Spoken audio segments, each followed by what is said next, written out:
Hello everyone and welcome to Rudy's Retro Intel. On today's show we'll be looking at some diagnostic manuals I've created for several different vintage computers. So let's peek inside and poke around. Stick around.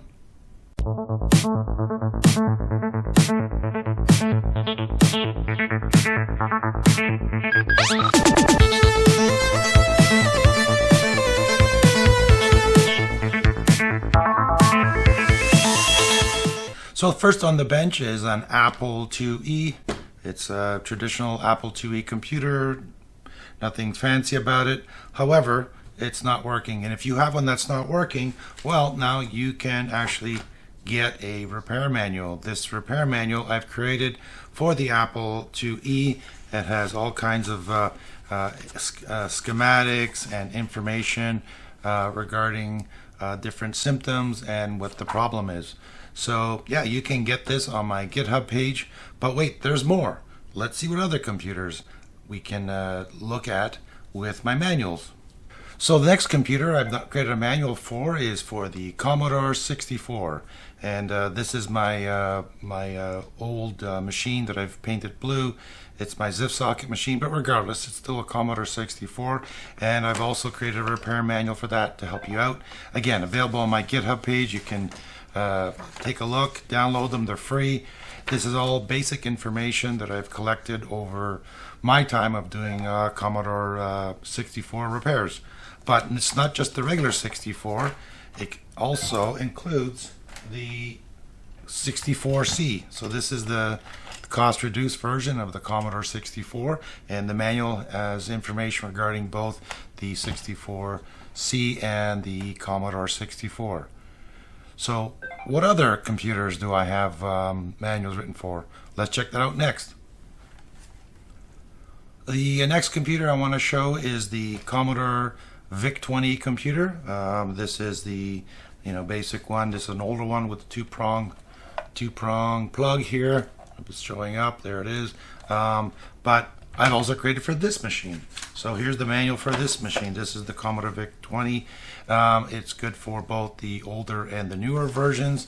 In the manual, I actually, it's the same thing. It has all the different diagnoses and solutions, but it also gives you information regarding RAM and ROM and so on. All the manuals are basically created the same in the sense that there's some basic information and then some more detailed information. But what other computers have I created a manual for? Well, let's look at that next. Well, I don't have the Apple II Plus anymore. I've given it away to a friend of mine, but I've created a same idea manual for the Apple II Plus computers. This is good for the Apple II and two clones. Again, it's the same setup. It's got, we have, issues and different symptoms, and then, the possible corrective measures you can do to fix it. Again, another manual available on my GitHub page. But there's some more. What are they? The next two I've created is this is manuals for the Commodore PET computer. Now I've done a video on the Commodore PET computer. I've had one since April.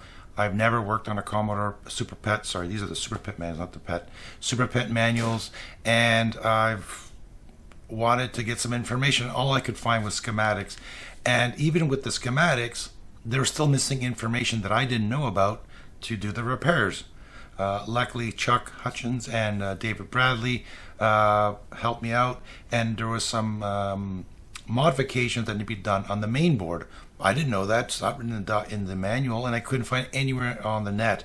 So I decided to create my own, and these manuals have all kinds of information regarding each unit, and these ones is like kind of picture based in the sense that you see something on the screen, and this will show you what I see or I sees need to be replaced to get it going. So there's a version for the two-board PET. So the PET has an 8032 motherboard, and this one has a second board, which is like a daughter board, and then the three-board version, which is the original Super PET, which had an 8032 motherboard and two additional daughter boards to make up the Super PET.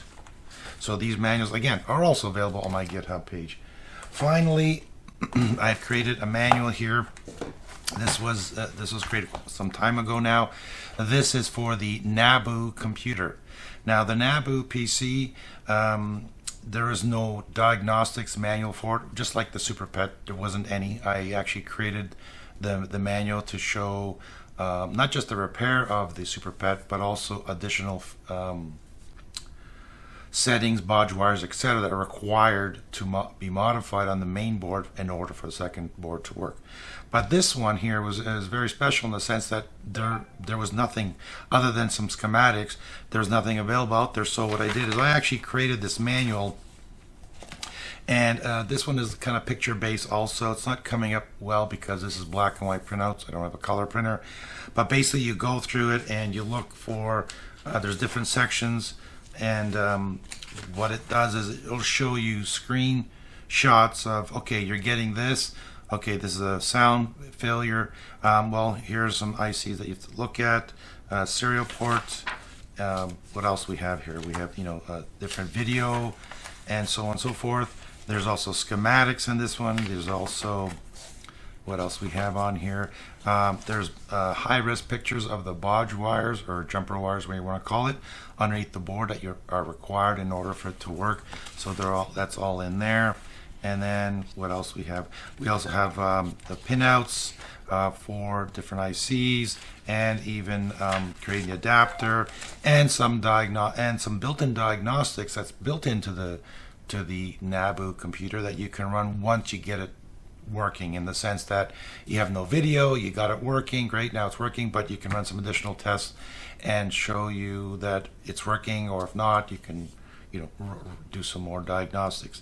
And that's the NABU PC. So yeah, I've created a bunch of manuals, and I've linked them in my GitHub page for some time, but looks like a lot of people aren't aware that I have these repair manuals. So some viewers and friends of mine have said, hey, well, why don't you put video together to show everybody all these cool little manuals that you've created, and help other people fix their computers. So yeah, so here we go.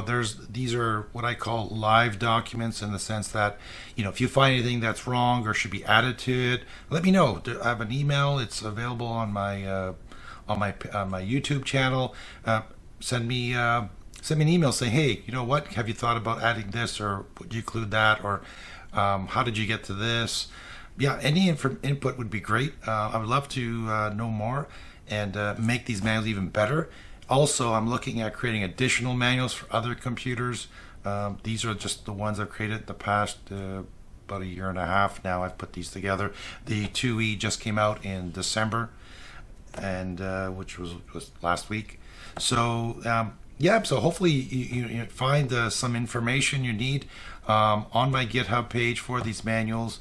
Well, those are the manuals I've created for the retro community, for myself and for everybody else, because I'm not going to remember all these fixes. Now, some people just like to use schematics and just go work off that. That's great. Others want to get more to the point and just fix it and be done with it. And these manuals will help you with that. The manuals, like I said, are free, and they're used as is, so hopefully they'll fix your problem. There's no guarantees that you might find something else that's not included in the manual, but if you do, send me an email, say, hey Rudy, you forgot about this, or I found this, let me know. I can add it to the documentation and update it. So check my GitHub page. There's a link in the description for it. And while you're here, I've created a video on doing repairs on basically generic repairs, on things to look out for and what to do when you're doing repairs. It's going to be in the bubble popping up on the screen somewhere here. Take a look at that video, and yeah, and thanks for coming. Take care.